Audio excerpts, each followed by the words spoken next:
তো কেমন আছেন সবাই? এই যে আজকে ছোট্ট একটা ভিডিও নিয়ে আবার সামনে চলে আসলাম। এই যে আলু ভাজিটা করে ফেলেছি, সেটা আপনাদেরকে দেখাইনি। আলু ভাজি তেমন দেখানোর কিছু নেই। পাতলা ডালও রান্না করে ফেলেছি। তারপরে এই যে মাছগুলো ভাজা বসিয়ে দিয়েছি। আর মাছগুলো বেশি একটা বড় না, ছোট সাইজের, মাঝারি সাইজ, একবারেও ছোট না। এই যে দেখতে পাচ্ছ 6 টুকরো মাছ নিয়েছি। আর আজকে ইলিশে ভাতুরি হবে, এই সরিষা ইলিশ ভাতুরি রান্না করব। তো এই যে সরিষা বাটা, মরিচ আর ধনে বাটা, এখানে একটু শুধু লবণ, হলুদ আর সর্ষের তেল অ্যাড করা হবে। আর ডাঁটা আলু দিয়ে ইলিশ মাছটা ঝোল রান্না করব। তো এই যে দেখতে পাচ্ছ তোমরা, শাশুড়ি মা এখন মাখিয়ে বসিয়ে দেবে।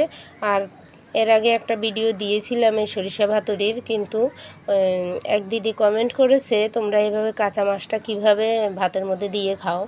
একদম ভেবো না তোমরা, কাঁচা মাছটা তোমরা একদিন খেয়ে ট্রাই করবে। একদম গরম মারগালা ভাত সাথে সাথে নামিয়ে গামলাতে ঢেলে তারপরে মাছটা এভাবে মাখিয়ে নেবে, নুন হলুদ দিয়ে আর তেল দেবে। তারপরে এই যে মাখিয়ে মাছটাকে ভাতের মধ্যে বসিয়ে দেবে। পরিমাণ মতো লবণ, হলুদ আর সর্ষের তেলটা একটু বেশি পরিমাণ দেবে যাতে ঝাঁঝটা লাগে সর্ষের তেলের। তো দেখতে পাচ্ছ এই যে শাশুড়ি মা মাখাচ্ছে, আর আমি এই যে গরম ধোঁয়া ওঠা ভাতটা ঢালবো এখন গামলাতে ঢেলে। তারপরে আধা ভাত ঢালবো, তারপরে এর মধ্যে ভাতগুলো সমান করে আমি মাছটা বসিয়ে দেবে। এই যে দেখতে পাচ্ছ একে একে মাছ বসানো হচ্ছে।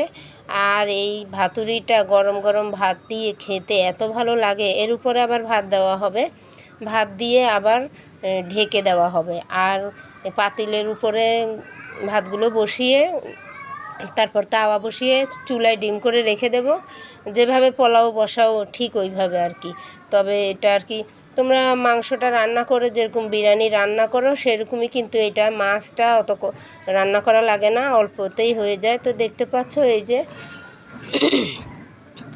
এই যে ভাতটা আমাদের দেওয়া হয়ে গেছে। এখন 2-3টে থাল দিয়ে একেবারে চাপা দিয়ে রেখে দেব, ঘন্টা 1.5 ঘন্টা এভাবে থাকবে। আর গরম পাতিলের উপরে ভাতটা রেখে দিলাম। এই যে দেখতে পাচ্ছ তাওয়াটা দিয়ে চুলার মধ্যে আমি বসিয়ে দিয়েছি, এভাবে হতে থাকবে ঘন্টাখানিক, এভাবে দমে থাকবে আর এদিকে আমি তরকারিটা বসিয়ে দিচ্ছি জিরা ফোড়নে দিয়ে। যে ডাঁটা আলুটা কষিয়ে তারপরে মশলাগুলো দিয়ে দেব। দেখতে পাচ্ছ তরকারিটা কষানো হচ্ছে, আর ওদিকে আমার ভাতটা দমেই রয়ে গেছে, মাছটা ভাজা হয়ে গেছে। আর এখানে তরকারিটা বসিয়ে দেব। এখন তরকারিটা বসিয়ে তারপরে রিল্যাক্সে থাকবো, তরকারি রান্নাও হয়ে যাবে, ওদিকে আমার ভাতের মাছ ভাপাও হয়ে যাবে, সরিষা ইলিশ ভাপা। তো দই এনেছিল, দই খাচ্ছি। তো তোমরা কিছু মাইন্ড করো না, তোমাদেরকে দেখিয়ে খাচ্ছি।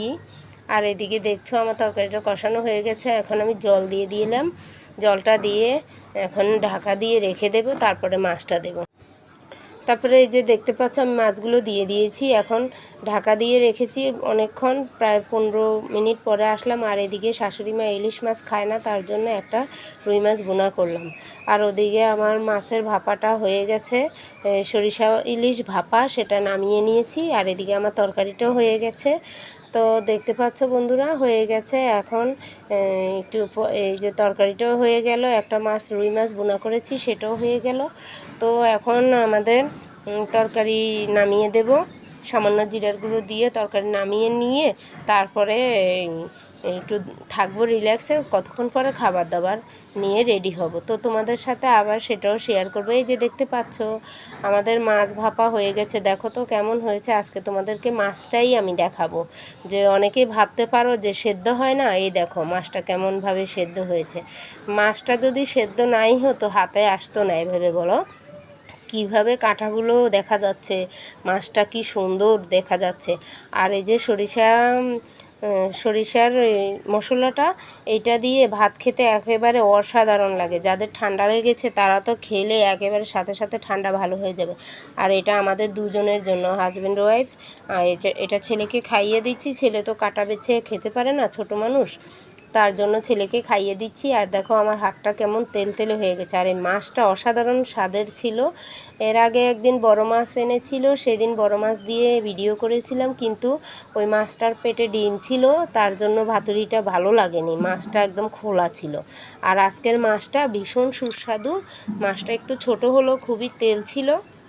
ভীষণ ভালো লেগেছে খেতে। দেখো আমি কথা বলতে আমার জিভে জল চলে আসছে, আমি কথা বলতে পারছি না। তো বন্ধুরা এই যে দেখতে পেরেছো এই যে মাছটা কেমন সেদ্ধ হয়েছে, ওই যে মাছটা দেখো দেখা যাচ্ছে। আমি ছেলেকে খাইয়ে দিচ্ছি, আর তখনও আমার ভীষণ লোভ লাগছিল যে আমি একটু খাই।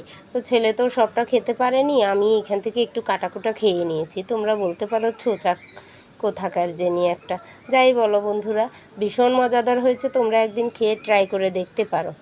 তো বন্ধুরা ভালো থেকো সবাই, আজ এই পর্যন্ত, পরবর্তী ভিডিওতে আবার দেখা হবে। Bye bye, tata.